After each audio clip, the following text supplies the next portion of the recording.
हम बात कर रहे थे कि डाटा स्ट्रक्चर क्या होता है। तो डाटा स्ट्रक्चर एक ऐसी टेक्निक है, एक ऐसा मेथड है जिसके थ्रू हम क्या करते हैं, डाटा को organise, store and manage data in a computer so that it can be accessed and modified efficiently. Last time मैंने आपको सारी चीजें ये डिटेल के साथ बताई थी कि क्या करते हैं हम डाटा स्ट्रक्चर के थ्रू डाटा को एक कंप्यूटर के अंदर ऑर्गेनाइज करते हैं, ठीक है, स्टोर करते हैं। ऑर्गेनाइज मीन कि उसको एक तरतीब के साथ, एक सीक्वेंस के साथ हम रखते हैं कि जब हम उसको एक्सेस करना चाहें तो वो सारी चीजें मिक्सअप ना हो, हम इजीली उनको क्या करें, ऑर्गेनाइज्ड वे के अंदर होंगी तो इजीली हम उनको एक्सेस कर सकेंगे।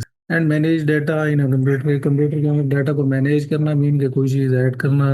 In simple words, data structure is a way of arranging data inside computer memory. अब आपको पता है कि जो कंप्यूटर के अंदर डाटा सेव होता है वो मेमोरीज के अंदर ही सेव होता है ना। जैसे आपको पता है कंप्यूटर की कितनी मेमोरीज हैं, आपने पहले पढ़ी होंगी, रैंडम एक्सेस मेमोरी रैम, उसके बाद जी हार्ड डिस्क आपने पढ़ा है। हार्ड डिस्क में परमानेंटली डाटा स्टोर होता है जबकि रैम के अंदर टेम्परेरीली डाटा सेव होता है। ऐसे कैशे मेमोरी और भी काफी सारी मेमोरीज हैं कंप्यूटर के अंदर जहाँ पे डाटा या तो टेम्परेरीली स्टोर हो रहा होता है या तो परमानेंटली। जैसे डिस्क होती है उस पर क्या होता है, डाटा परमानेंटली सेव होता है, जो आपने पहले ये सारी चीजें आई थिंक पढ़ी होंगी आईसीएस या मैट्रिक के अंदर। सो that it can be used easily. Data जो स्टोर होगा अरेंज्ड होगा, आई मीन एक सीक्वेंस के अंदर या अच्छे से उसको स्टोर किया होगा तो वो आसानी से हम उसको एक्सेस करके इजीली हम उसको यूज कर सकते हैं फर्दर इन फ्यूचर अपने जो टास्क होंगे उनको कंप्लीट करने के लिए। सही है जी। In computer programs large amount of data need to be stored and processed. अब कंप्यूटर प्रोग्राम्स के अंदर, प्रोग्राम सॉफ्टवेयर इंजीनियरिंग के अंदर भी पढ़ रहे थे कि हम जो प्रोग्राम या सॉफ्टवेयर जो हम बनाते हैं तो उसमें क्या करते हैं, जब हम लैंग्वेजेस के अंदर प्रोग्राम्स बनाते हैं तो in computer programs large amount of data need to be stored and processed. अब प्रोग्राम्स या एप्लीकेशन जो होंगी उनके लिए क्या होता है, ये लार्ज अमाउंट ऑफ डाटा हमें चाहिए। तो फॉर एग्जाम्पल एक बैंक का एक सिस्टम है, पूरा एक सॉफ्टवेयर है, ठीक है, तो वो क्या करता है, कस्टमर की पूरी डिटेल रखनी पड़ती हैं, ट्रांजैक्शन, उनके अकाउंट डिटेल्स, ये सारी चीजें क्या होगा, एक अरेंज मेथड के अंदर, अरेंज वे के अंदर अगर तो वो सेव करेंगे तो वो इजीली क्या होगा, बाद में एक्सेस हो सकता है। फॉर एग्जांपल एक बंदा आता है, वो ट्रांजैक्शन कराता है, ये अपने अकाउंट में पैसे जमा कराता है, सही है, तो अब उसको एक्सेस करने के लिए, उसकी अकाउंट डिटेल्स लेने के लिए क्या करते हैं, उस प्रोग्राम, उस सॉफ्टवेयर के थ्रू हम, क्योंकि वो पहले से अरेंज डाटा है, तो जैसे उसकी आईडी या नेम या कुछ भी जो उस पर दिया होगा, अकाउंट नंबर हम डालते हैं तो उसका अकाउंट नंबर आ जाएगा और डाटा मीन के पैसे उसके अकाउंट में जमा कर देंगे या उसे निकाल सकता है। बैंक की आपको एग्जांपल दिए गए हैं, ठीक है। If data is not organised properly, अगर तो डाटा प्रॉपरली ऑर्गेनाइज नहीं किया, उसकी कोई तरतीब नहीं लगाई, उसको एक सीक्वेंस के अंदर या अच्छे तरीके से उसको सेव नहीं किया, तो क्या होगा, it becomes difficult to search data. जैसे मैंने आपको बैंक की एग्जांपल दी, ठीक है, ऑर्गेनाइज डाटा नहीं है तो क्या होगा, किन चीजों में मुश्किलात पेश आएंगी, डाटा को सर्च करने में, डाटा को अपडेट करने में, डिलीट करने में और प्रोसेस करने में। प्रोसेस मीन डिलीट आपको समझ आ गई, अपडेट के उसमें कोई जो पहले से डाटा सेव है उसमें कोई चेंजिंग करना, सर्च मीन के उसमें जो बैंक के अंदर उसमें 3, 4, 5, 10 हजार, 2 हजार काफी सारे अकाउंट्स होंगे, सही है, तो उसमें से एक स्पेसिफिक डाटा को, एक स्पेसिफिक नाम को सर्च करना, फिर उसके बाद उसमें कोई अपडेशन करना, डिलीट करना एंड प्रोसेस करना, ये सारी चीजें आई थिंक आपको आसान से समझ आ गई होंगी, ठीक है। Data structure provides efficient ways to store and manage data. Data structure का मकसद क्या है, इसका काम है, डाटा स्ट्रक्चर वो क्या है जी, efficient ways to store and manage data, कि हम एक आसान तरीके के साथ या एफिशिएंटली हम क्या कर सकते हैं, डाटा को स्टोर और मैनेज कर सकते हैं। फॉर एग्जांपल एक मिसाल देखते हैं यहाँ पे, if a university stores information of 1000 students, एक यूनिवर्सिटी क्या करती है जी, 1000 स्टूडेंट्स के डाटा स्टोर करती है, needs a proper structure to manage. अब उसके लिए जाहिर सी बात है, प्रॉपर स्ट्रक्चर के अंदर ही उसको स्टोर करना होगा। फॉर एग्जांपल स्टूडेंट नेम है जी, रोल नंबर है, मार्क्स हैं, उसका जी क्या हो सकता है और चीजें, फादर नेम हो सकता है, एड्रेस हो सकता है। अब उसमें क्या करेंगे, हम एक टेबल बनाएंगे जिसमें पहले उस स्टूडेंट का नेम आएगा, फिर father name, roll number, marks, इस तरह एक ऑर्गेनाइज वे के अंदर हम क्या करेंगे, और अटेंडेंस भी हम इसमें ऐड कर देंगे, ये जो एग्जांपल के अंदर है, ठीक है। तो हम उसको ऑर्गेनाइज वे के अंदर, कि उसकी पूरी डिटेल अच्छे से हमारे पास सेव होगी। But without data structures handling such data become slow and inefficient. अगर तो हमारे पास डाटा स्ट्रक्चर ना हो, अगर हम डाटा स्ट्रक्चर का यूज ना करें, ऐसे रफली हम उस डाटा को सेव करना चाहें तो क्या होगा, वो डाटा गड़बड़ हो जाएगा, मीन के वो आपस में ना मिक्सअप हो जाएगा चीजें। फॉर एग्जांपल हमने पहले जी क्या किया, उसका फादर नेम लिख लिया, ठीक है, फिर उसके बाद उसका रजिस्ट्रेशन नंबर लिख दिया। एक ऑर्गेनाइज वे के अंदर नहीं है चीजें, तो क्या होगा, उससे डाटा एक तो स्टोर फ्लो होगा और इनएफिशिएंट वे है वो डाटा को स्टोर करने का। Therefore data structure help to. अब डाटा स्ट्रक्चर क्या करती है, जो हम प्रोग्राम लिखते हैं, देखिए ये सारी चीजें जो मैं आपको बता रहा हूँ, डाटा स्ट्रक्चर किस चीज में हेल्प करता है। डाटा स्ट्रक्चर खुद से एक प्रोग्रामिंग लैंग्वेज नहीं है, लेकिन जो हम प्रोग्रामिंग करते हैं, जो लैंग्वेज को यूज करते हैं हम सॉफ्टवेयर या वेबसाइट या जो चीज भी हम बना रहे हैं, ठीक है, तो उसमें हमें ये हेल्प आउट करता है कि जी आपने कैसे चीज़ों को ऑर्गेनाइज वे के अंदर ये एक अच्छे तरीके से उनको मैनेज करना है, प्रोग्राम लिखना किस तरह है, सही है, ये चीज़ें वहाँ पे हमें हेल्प आउट करेंगी। अब डाटा स्ट्रक्चर हमें कहाँ पे हेल्प करेगा, इम्प्रूव प्रोग्राम एफिशिएंसी। अगर तो हमने वो प्रोग्राम जो लिखा है, कोडिंग लिखी है सारी, कोड के थ्रू जो हमने एक प्रोग्राम, एक सॉफ्टवेयर जो बनाया है या कोई एप्लीकेशन बनाई है, तो वो अगर तो हमने डाटा स्ट्रक्चर के रूल्स को फॉलो किया है, तो वो क्या होगा, program improve, program efficiency, program अच्छे से काम करेगा, उसकी एफिशिएंसी सही होगी, सही है, वो सही से काम करेगा। Reduce time complexity, execution time जो होगा वो ज्यादा फास्ट होगा, वो सही से काम करेगा, सही है, तो ये उसको रिड्यूस करेगा। मैनेज लार्ज डाटा इफेक्टिवली, तो एक बड़े डाटा को भी आप डाटा स्ट्रक्चर के थ्रू आसानी से क्या कर सकते हैं, मैनेज कर सकते हैं जी, ठीक है। ओके, एग्जाम्पल स्टूडेंट रिकॉर्ड है जी हमारे पास। Suppose we store marks of students, जैसे ये आप देख लें एग्जाम्पल के बच्चों के अगर हमने नंबर सेव करने हैं, मीन 85, 90, 78, 88, 92, तो क्या होगा, this can be stored in अरे डाटा स्ट्रक्चर। अरे, अरे क्या होता है कि जिसके अंदर हम मल्टीपल डाटा को क्या कर सकते हैं, मल्टीपल नंबर ऑफ डाटा को एक अरे का एक फंक्शन बना के उसके through one by one save कर सकते हैं। जैसे integer A is equal to हम लिखते हैं जी 85, इंटीजर ए, ये देखें int A is equal to, ये पहला जो नंबर दिया हुआ 85, ठीक है।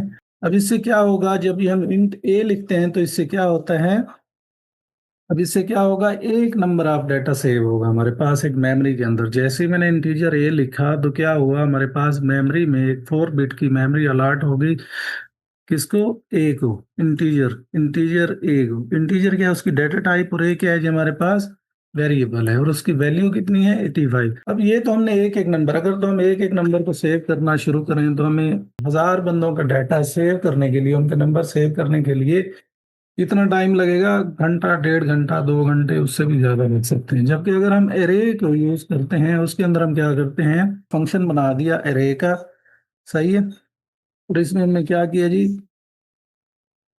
ये नंबर दे दिए कौन कौन से, ये जो थे हमारे पास 85, फिर उसके बाद है जी 90, and then 78, and then 88, and then 92।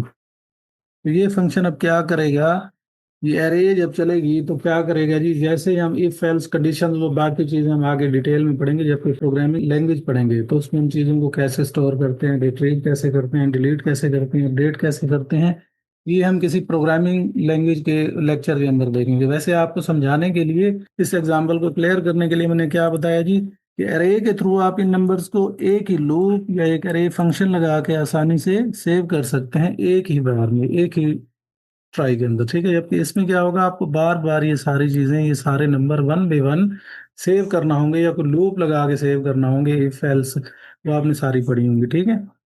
तो क्या होता है जी, डाटा स्ट्रक्चर हमें कहाँ पे हेल्प आउट करता है, यहाँ पे आपने लार्ज नंबर ऑफ डाटा को मैनेज करना हो, स्टोर करना हो, ये सारी चीजें, ओके जी। अब देखते हैं आगे। Now we can easily access marks, update marks, set marks and search marks, ये सारी चीजें आपको समझ आ जाएंगी यहाँ पे। Example to stack of plates. अब प्लेट्स जो टैग है प्लेट्स का, कि एक बंडल पड़ा हुआ है प्लेटों का, तो उसकी एक रियल लाइफ एग्जांपल यहाँ पे आपको समझाता हूँ। इमेजिन प्लेट्स इन अ कैफेटेरिया, के कैफेटेरिया के अंदर प्लेट्स हैं।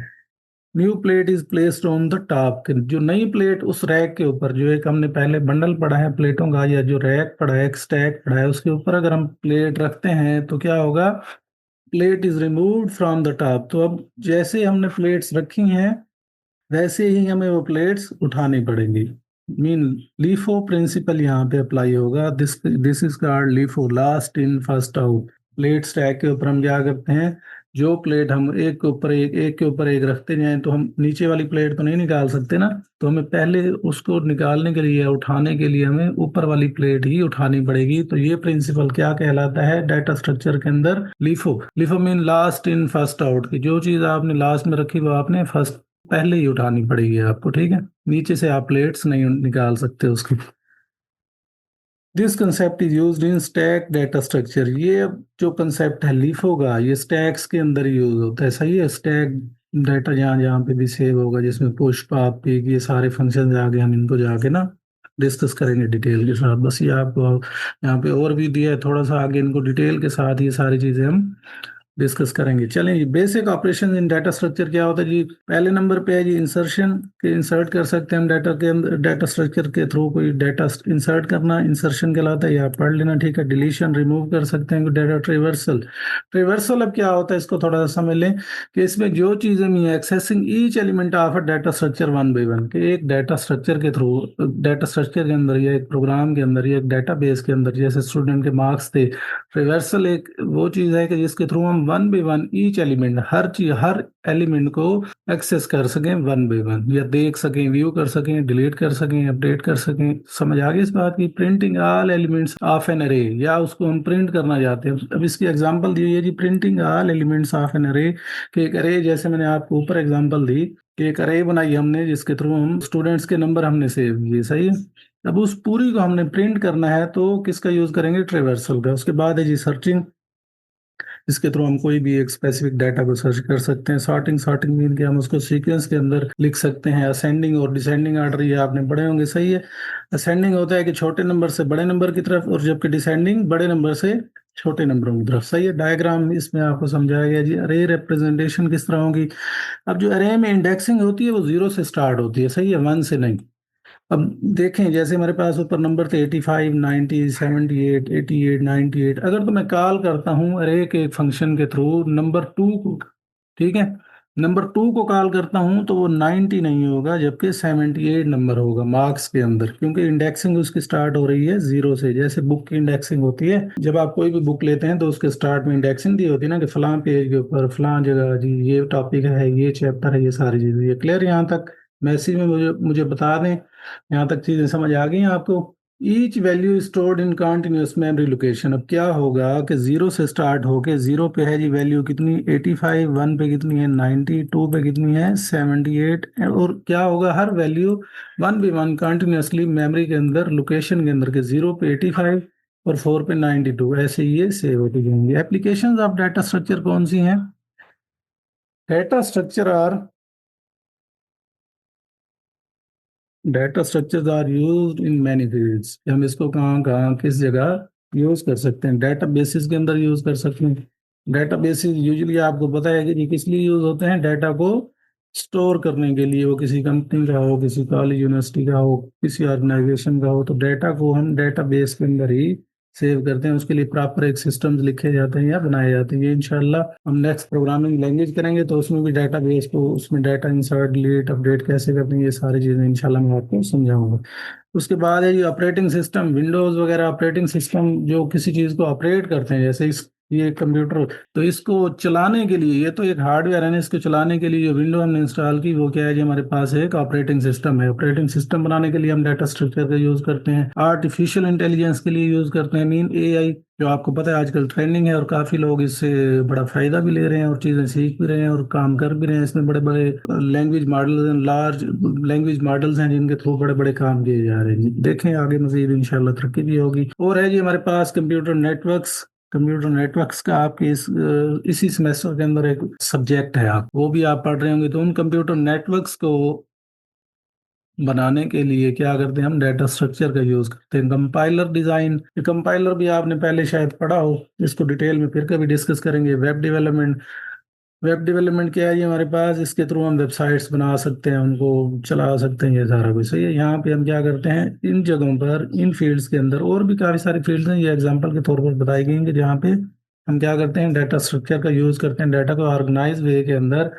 मैनेज करने, स्टोर करने, और सारा कुछ जो हमने पीछे डिस्कस किया है। Example, Google search engine use data structures and algorithms. अब गूगल सर्च इंजन क्या है हमारे पास? गूगल बेसिकली एक सर्च इंजन है जो कि क्या करता है कि जिस तरह का भी आपने डाटा लेना है वो उसको डाटा स्ट्रक्चर और एल्गोरिदम के थ्रू क्या करता है, बिलियंस ऑफ वेब पेजेस पे क्विकली सर्च कर लेता है और आपको उसका रिजल्ट दे देता है। इसके एग्जांपल आप आसान लफ्जों में समझाने की कोशिश करता हूँ कि जैसे ही आप गूगल ओपन करते हैं, आपने सर्च किया जी पीजीसी, आपका पंजाब कॉलेज का मेन कैंपस या आपका शुजाबाद कैंपस, जैसे ही आप सर्च करते हैं तो आपको गूगल फौरन से ना उसकी वेबसाइट, उसके मुतालिक जो कुछ भी इंटरनेट पे पड़ा है, फेसबुक पे होगा, इंस्टाग्राम पे होगा, पूरे इंटरनेट के ऊपर जहाँ जहाँ भी डाटा होगा वन बाय वन आपको उनके लिंक्स प्रोवाइड करेगा। तो देखें अब क्या हुआ है कि जी एक था सर्वर हमारा लाहौर, जो मेन हेडक्वार्टर है उसका, उसका डाटा जो है एक और सर्वर पे पड़ा है, जबकि शुजाबाद जहाँ से हम डील कर रहे हैं उसका डाटा किसी और सर्वर पे पड़ा है। तो सर्च इंजन का काम यह होता है कि पूरी दुनिया के अंदर जितने भी कंप्यूटर्स आपस में, इंटरनेट आपको पता ना कि इंटरनेट किसे कहते हैं, कि बिलियंस ऑफ कंप्यूटर जो हैं आपस में जुड़े हुए हैं इंटरनेट के थ्रू, तो इसे हम इंटरनेट कहते हैं। तो दुनिया के जिस कोने में भी किसी भी कंप्यूटर में कोई भी डिटेल पड़ी है, जैसे ही हम गूगल को कहते हैं कि वो मुझे सर्च करके दो, तो वो उस कंप्यूटर से उसका लिंक बना हुआ होता है सर्वर्स के थ्रू, वो हमें उठा के दे देता है, ये लीजिए ये वो इंफॉर्मेशन है जो कि आप मुझसे मांग रहे थे। सही है। तो गूगल सर्च इंजन एक बड़ी बेस्ट एग्जांपल है किसकी, डाटा स्ट्रक्चर्स एंड एल्गोरिथम्स की। बात क्लियर है यहाँ तक। चलिए इसकी शॉर्ट डेफिनेशन देखें तो क्या है जी, data structure is a technique used to organise and store data in a computer so that it can be accessed and modified efficiently. चलिए जी ये पहला टॉपिक हमारा यहाँ तक कवर हुआ। इसमें कोई चीज़ पूछ रहे हैं तो काइंडली मैसेज कर दें, नहीं तो आगे चलते हैं उसको बस ऐसे जल्दी जल्दी देखते हैं। सही है। टाइप्स ऑफ डाटा स्ट्रक्चर क्या होती हैं, कौन कौन सी हैं, प्रिमिटिव और नॉन प्रिमिटिव। सही है। प्रिमिटिव डाटा टाइप्स वो हैं जो कि पहले से प्री डिफाइंड है, जैसे इंटीजर, फ्लोट। तीन जनरल डाटा स्ट्रक्चर्स, चलेंगे इसको जल्दी से देख लेते हैं। Data structures can be classified in different types based on how data is stored and organized in memory. In general, data structures are divided into two main categories, primitive and non-primitive. Primitive वो होते हैं जो कि पहले से pre defined data है, जबकि non primitive data वो होगा जो कि हम इन प्रिमिटिव डाटा टाइप्स को यूज करके खुद से बनाते हैं। जैसे कि इसमें integer, float, double, character, Boolean, ये सारे डाटा टाइप्स पहले से डिफाइंड है। सही है। जबकि अरे, स्टैक, लिस्ट, क्यू, ये सारी डाटा टाइप्स जो हैं जो हम इनको यूज करते हुए खुद से बनाते हैं अपनी रिक्वायरमेंट्स के हिसाब से। एक्सप्लेनेशन देखें तो computers handle different types of data such as numbers, characters, logical values. These are stored using basic data types. तो क्या हुआ, ये सारे करेक्टर्स, नंबर्स या लॉजिकल वैल्यूज किसके थ्रू ये सेव होंगी, बेसिक डाटा टाइप से। when these basic data types are combined to store large or complex data they form data structures। जब हम क्या करते हैं, इन बेसिक डाटा टाइप्स को कंबाइन करते हैं और large number of data store करने की कोशिश करते हैं या स्टोर करते हैं, तो क्या होगा, ये किसके थ्रू होगा, डाटा स्ट्रक्चर्स के थ्रू होगा। सही है जी। अब इसमें नॉन प्रिमिटिव के अंदर हमारे पास मजीद दो टाइप्स हैं, लीनियर डाटा स्ट्रक्चर और नॉन लीनियर डाटा स्ट्रक्चर। ये एग्जांपल है, ये हमारे पास इंटीजर, ये आप इसकी डेफिनेशन पढ़ लेना प्रिमिटिव की। सही है। ये उसकी example, float, integer, character, Boolean, ये सारी चीजें। Example integer is equal 20। और नॉन प्रिमिटिव कौन सा, जो कि हम कम्प्लेक्स डाटा को स्टोर करते हैं और मल्टीपल डाटा वैल्यूज को स्टोर करने के लिए यूज करते हैं। These are created using primitive data type. मैंने आपको पहले ही बताया कि ये नॉन प्रिमिटिव किस तरह बनेगा डाटा, प्रिमिटिव डाटा टाइप को यूज करते हुए। Array, link list, stacks, queues, trees, graphs, ये सारे क्या हैं, उसकी एग्जांपल्स है। लीनियर डाटा स्ट्रक्चर अब क्या होता है, linear data structure are structures where elements are arranged in sequence. कि एक सीक्वेंस के अंदर सारे एलिमेंट्स क्या होंगे, एक दूसरे के साथ जुड़े होंगे, वन आफ्टर अनदर। ठीक है, कि एक सीक्वेंस के अंदर वन बाय वन।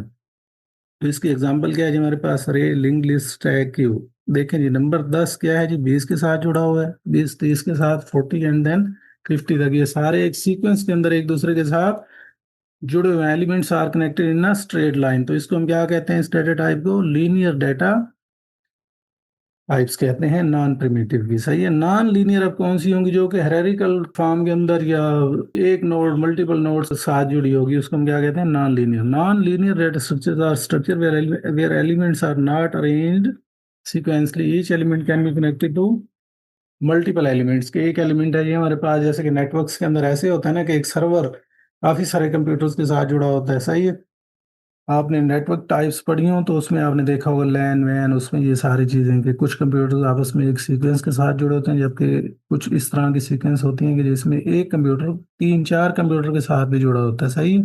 तो उस एग्जाम्पल के थ्रू इस बात को समझें और देखें, आपको इजीली ये बात समझ आ जाएगी। ठीक है जी। इसकी एग्जाम्पल है हमारे पास ट्री और ग्राफ। ट्री स्ट्रक्चर क्या होगी कि ये हमारे पास पेरेंट नोड है जी ए, उसके बाद एक जुड़ा हुआ है बी के साथ, डी के साथ और फिर ई के साथ, यानी पहले ए बी और सी से जुड़ा है यहाँ पे, ये उसकी चाइल्ड नोड्स होंगी, ये इसकी पेरेंट नोड होगी। और फिर सी आगे जुड़ा है जी एफ के साथ और बी जुड़ा है डी और ई के साथ। सही है? अब इसके आगे भी ये ट्री बनता जाएगा ऐसे ही। लेकिन ये जो ए है इनकी पेरेंट नोड है, ये सब के साथ सब चाइल्ड नोड्स के साथ जुड़ी हुई है। सही है? इसको हम क्या कहते हैं? Non linear data type. In this structure one element can have multiple childrens. अब इसमें क्या होगा कि एक जो पेरेंट नोड है उसके मल्टीपल चिल्ड्रन नोड्स भी हो सकते हैं। कंपैरिजन आप देख लेना, ये सीक्वेंशियल होता है, हायरार्किकल फॉर्म में होता है, जबकि ये नॉन लीनियर और ये सीक्वेंस के अंदर। सॉरी।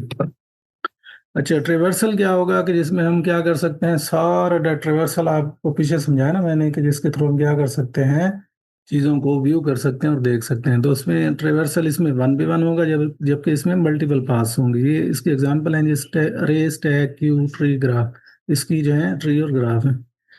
डायग्राम आप देख लेना, इसको समझ लेना, ये आसान सी चीज़ें कोई ड्रा करके बताएंगे बस। Primitive data structures are basic built in data types. सही है?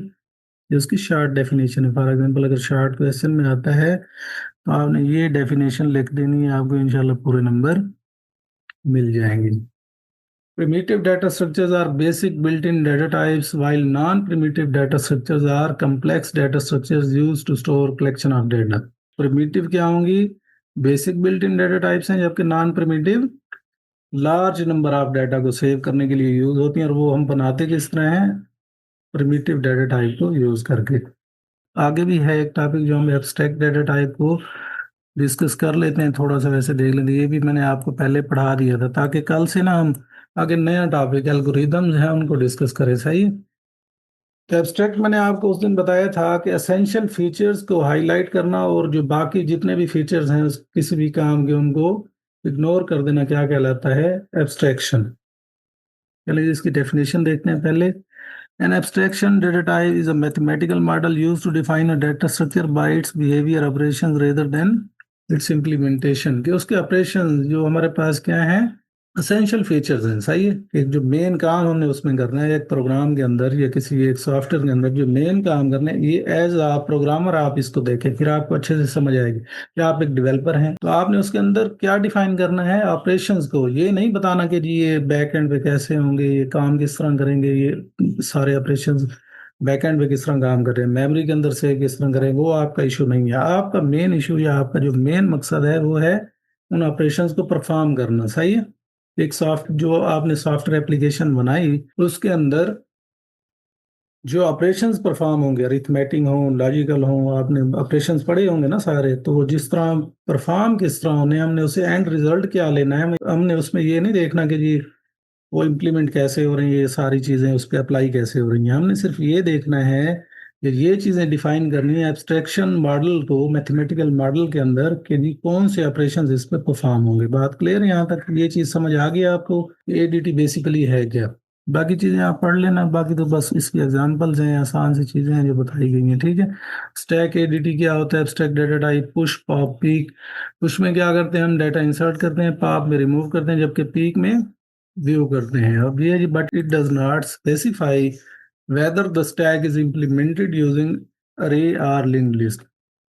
हमने उसमें ये देखना है, अब एग्जांपल देखें स्टैक की, कि हमने उसमें पुश यानी डाटा इंसर्ट करना है, पॉप यानी रिमूव करना है, पिक यानी उसको देखना है कि स्पेसिफिक नोड या स्पेसिफिक फंक्शन कहाँ पे है। ये सारा डाटा भी हम वन बी वन उसको व्यू कर सकते हैं।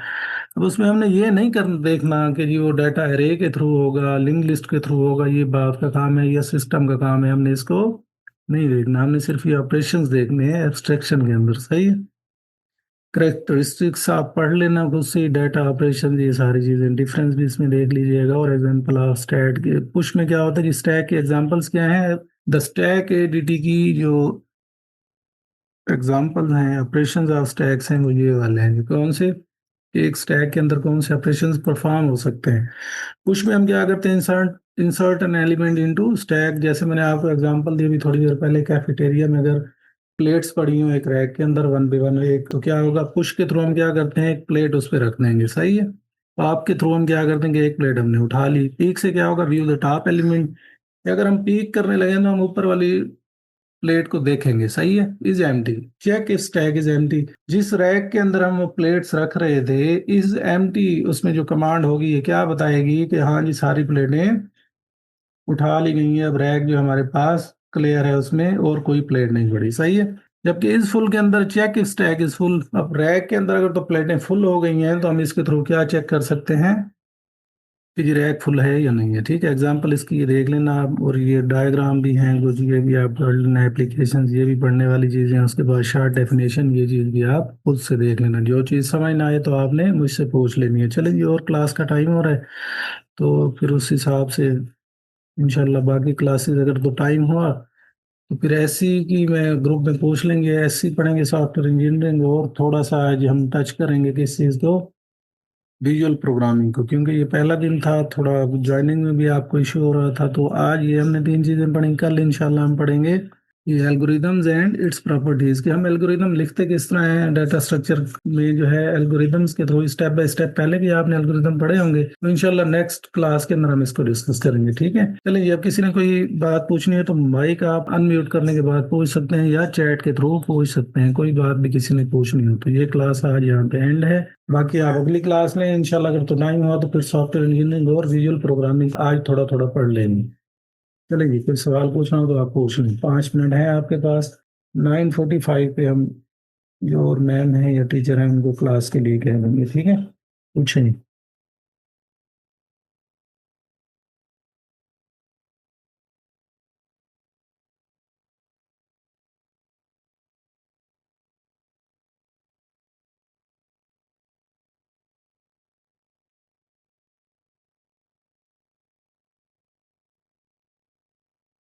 कुछ नहीं पूछना आपने। चलिए, इसका मतलब है आपको सारी चीजें समझ आ गई। सारे बच्चे माशाल्लाह से ना होशियार बच्चे और ज़हीन है, ठीक है जी। चलें, नेक्स्ट क्लास के अंदर मैं आपसे कुछ चीज़ें हैं जो जो कुछ आज पढ़ा है ना, तो मैं आपसे पूछूंगा, सही है।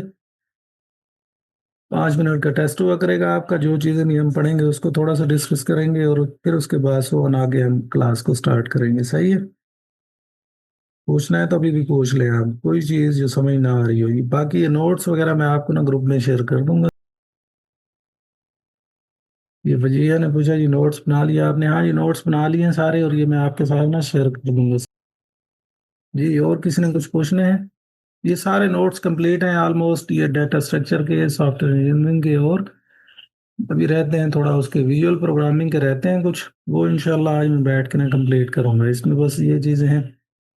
चलें, ठीक है जी। फिर अगली क्लास के लिए ग्रुप में मैं मैसेज कर देता हूँ, जो भी आपके टीचर होंगे तो वो आपको क्लास पढ़ाएंगे आगे। आज थोड़ा इशू ये था कि जी पहली क्लास थी तो कुछ आपको ज्वाइनिंग में इशू आ रहे थे, ऐसे ही था ना। तो इंशाल्लाह नेक्स्ट कल से ये इशू नहीं आएगा। तो आपने शार्प 8:10 पे आपकी क्लास हुआ करेगी। लिंक मैं आपसे ना 8 बजे शेयर कर दिया करूँगा। 8 बजे से सो ऑन 9:30 तक हमारा टाइम है, तो हम 30-30 मिनट्स पे ना तीनों सब्जेक्ट को ही इंशाल्लाह कवर करेंगे, ठीक है।